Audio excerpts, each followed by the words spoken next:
तरीके से सिचुएशन जो है वो पलट गई। महाराष्ट्र में जिस तरीके से बड़े बड़े नेता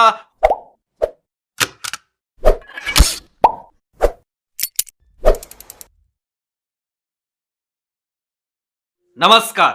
नवाब मलिक महाराष्ट्र के केंद्रीय मंत्री के लिए आज का दिन भी बहुत ज्यादा खास होने वाला है और इसलिए भी खास होने वाला है क्योंकि आज बॉम्बे हाई कोर्ट में आज ऐसी फैसला आने वाली है और ईडी ने क्या ऐसे बड़े पॉइंट्स रखे हैं बॉम्बे हाई कोर्ट में जिससे कि नवाब मलिक की परेशानी पूरी तरीके से बढ़ती हुई दिख रही है। आज नवाब मलिक जिस तरीके से जुडिशियल कस्टडी में है वो बार बार कोशिश कर रहे हैं कि किसी तरीके से हमारी जमानत हो जाए, लेकिन इन सब चीजों के बीच में ईडी के वकील ने क्या बड़ा बात कह दिया है जिससे कि नवाब मलिक की पूरी तरीके से मुसीबतें बढ़ती हुई दिख रही है। आपको बताएंगे इस वीडियो में, लेकिन उससे पहले आपको बताएं कि जिस तरीके से प्रधानमंत्री मोदी जी ने एक वीडियो शेयर किया है और उस वक्ता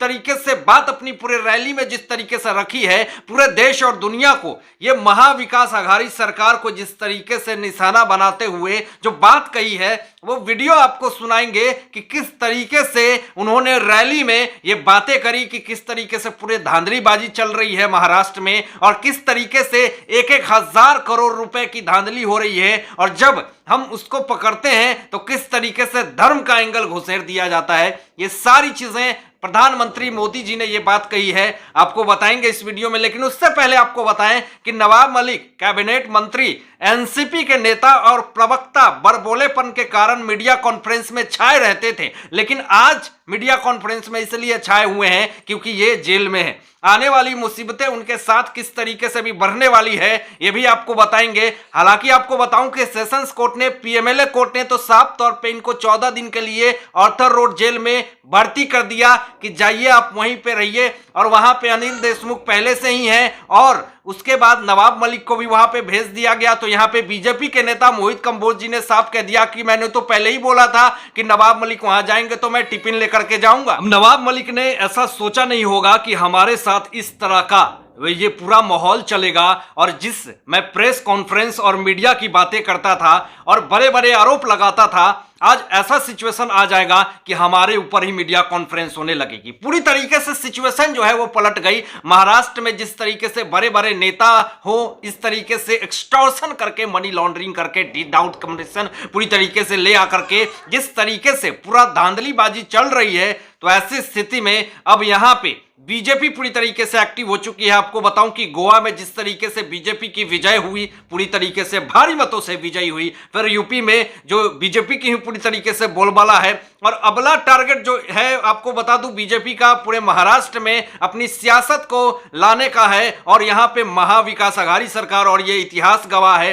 कि गठबंधन की सरकार जो है वो ज्यादा दिन तक नहीं चलेगी, ये साफ तौर पे दिखता है। और जिस तरीके से नेता मंत्री जिस तरीके से अंदर जा रहे हैं और पूरे काले चिट्ठे निकल करके सामने आ रहे हैं, तो ऐसी स्थिति में क्या बीजेपी की सरकार वहां पे नहीं आएगी? जिस तरीके से वहां के जनता को गुमराह करके वोट को लिया जा रहा है, तो क्या वहां पे बीजेपी की सरकार नहीं आएगी? अगर बीजेपी वहां पे अगर अच्छा काम कर रही है तो क्या वहां की जनता बीजेपी को सपोर्ट नहीं करेगी? ये साफ तौर पे विपक्ष के नेता जो भी हैं, बीजेपी के लोग, ये पूरी तरीके से ये बात रख रहे हैं और ये कह रहे हैं कि आने वाले समय में महाराष्ट्र में बीजेपी की सरकार होगी, और आने वाला समय जो है वो देख लेना, पिक्चर तो अभी बाकी है। इस तरह से पूरे महाराष्ट्र में बीजेपी ने डंका बजा दिया है अभी से ही विजय का, और चाहे वो नारायण राणे हो, मोहित कंबोज हो, चाहे देवेंद्र फडणवीस जी हो, चाहे कृष्ण सुमैया जी हो, ये सारे लोगों ने पूरी तरीके से ठान लिया है कि आने वाले समय में जो बीजेपी का सबसे बड़ा बोलबाला अगर होने वाला है तो वो महाराष्ट्र में होने वाला है, और जितने भी सारे लोग गलत काम कर रहे हैं उन सबको सजा मिलेगी और बहुत जल्द मिलेगी, और सारे काले चिट्ठे निकल करके सामने आएंगे।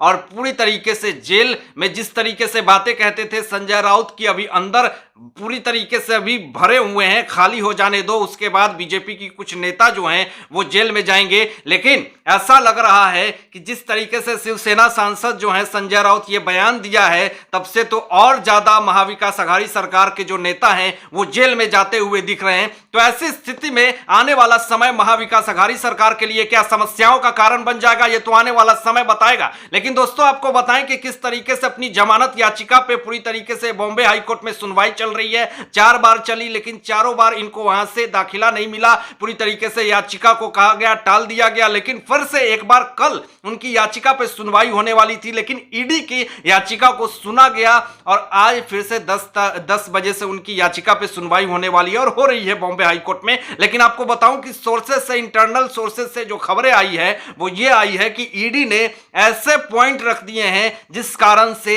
बॉम्बे हाईकोर्ट को सोचना पड़ रहा है कि आखिर अब नवाब मलिक को छोड़ूं या ना छोड़ूं। सीधा नवाब मलिक ने अपना रास्ता खुद जेल का रास्ता बना लिया है। अब ऐसी स्थिति में आपको बताऊं कि ईडी के वकील ने जो बड़ा बयान दे दिया है वो आपको बता रहा हूं। ईडी के जो वकील हैं उन्होंने बॉम्बे हाईकोर्ट में साफ तौर पे ये कहा कि सेशंस कोर्ट ने जिस तरीके से नवाब मलिक को आरोपी ठहराया और जिस तरीके से उनके जितने सारे दाऊद इब्राहिम के कनेक्शन हो, चाहे जितने भी फर्जीवाड़ा के कनेक्शन हो, सेशंस कोर्ट ने हमारी दलीलें सुनी। ईडी ने कहा कि हमारी दलीलें सुनी और दलीलें सुनने के बाद 3 मार्च तक इनकी कस्टडी थी, फिर 7 तारीख तक हुई और फिर उसके बाद जुडिशियली कस्टडी में इनको आर्थर रोड जेल में भेज दिया गया। अगर सेशंस कोर्ट को अगर ये निर्दोष दिखते तो फिर क्यों 14 दिन के लिए नवाब मलिक को जेल भेजा जाता? ये बहुत बड़ी बात जो ईडी के वकील हैं वो बॉम्बे हाईकोर्ट में उन्होंने यहां पे अपनी बातें कही, जिस कारण से नवाब मलिक की जो केस है, जो वहां पे उनके वकील हैं, वो कहीं ना कहीं कमजोर होते हुए दिख रहे हैं, क्योंकि ऐसी दलीलें जो उन्होंने दे दी है ईडी के वकील ने, तो यहां पे बॉम्बे हाईकोर्ट को भी सोचनी पड़ी। हालांकि ये फैसला कल ही हो जाता, लेकिन जिस तरीके से दलीलें दी गई हैं ईडी के तरफ से, तो इसलिए ये कहा गया कि आज 10 बजे से पूरी याचिका पे सुनवाई चल रही है बॉम्बे हाईकोर्ट में और सारे आरोप जिस तरीके से लगे हुए हैं नवाब मलिक पे, ऐसी स्थिति में जमानत मिल पाना नवाब मलिक के लिए और भी ज्यादा संदेहास्पद लगता है। अब ऐसा लगता है कि नवाब मलिक को सीधा आर्थर रोड जेल से जमानत, जिस तरीके से वो याचिका दायर कर रहे हैं, तो सीधा जुडिशियली कस्टडी से वो सीधा जेल की तरफ ही पलायन करेंगे, क्योंकि अब आरोप सारे सिद्ध हो रहे हैं और उनकी दलीलें सारी जो हैं वो फेल हो रही हैं। तो ऐसी स्थिति में नवाब मलिक के लिए आने वाली बहुत बड़ी समस्याएं और बहुत बड़ी मुसीबतों का कारण बन जाएगा। लेकिन इन्हीं सब चीज के बीच में आपको बताऊं कि महाराष्ट्र सरकार को पूरी तरीके से एक रैली में प्रधानमंत्री मोदी जी ने बहुत बड़ी सवाल खड़े कर दिए, बहुत बड़ी बात कह दी है, बहुत बड़ा आरोप लगा दिया है। वो वीडियो काफी ज्यादा तेजी से वायरल हो रही है।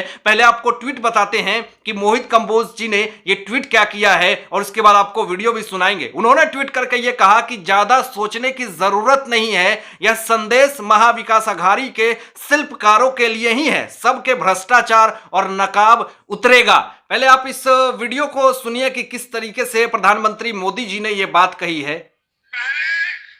हजारों करोड़ रुपए का भ्रष्टाचार करो, फिर जांच भी नहीं होने दो और जांच करे तो उस पर दबाव बनाओ। ये इन लोगों की प्रवृत्ति है। ये लोग किसी भ्रष्टाचारी पर कार्रवाई होते ही उसे धर्म का रंग देते हैं। तो दोस्तों, आपने देखा कि किस तरीके से प्रधानमंत्री मोदी जी ने महाविकास अघाड़ी सरकार को टारगेट किया है। अब ऐसा लगता है कि महाविकास अघाड़ी सरकार की पूरी तरीके से जो राजनीति है, वो राजनीति का करियर जो है वो पूरी तरीके से खत्म होने वाला है, क्योंकि जहां भी बीजेपी ने अपने सफलताओं का डंका बजाया है और नमो नमो जिस तरीके से हर जगह पे गूंज उठी है, तो एक बार फिर से लगता है कि क्या महाराष्ट्र में बीजेपी की डंका बजने वाली है। ये तो आने वाला समय बताएगा। हालांकि आप क्या सोचते हैं इन सारे मुद्दों पे अपनी विचार जरूर व्यक्त कीजिएगा और ऐसे ही लेटेस्ट अपडेट पाने के लिए इस चैनल को सब्सक्राइब करके बेल आइकन प्रेस कर दीजिएगा और अपना ध्यान रखिएगा। सत्यमेव जयते। जय हिंद।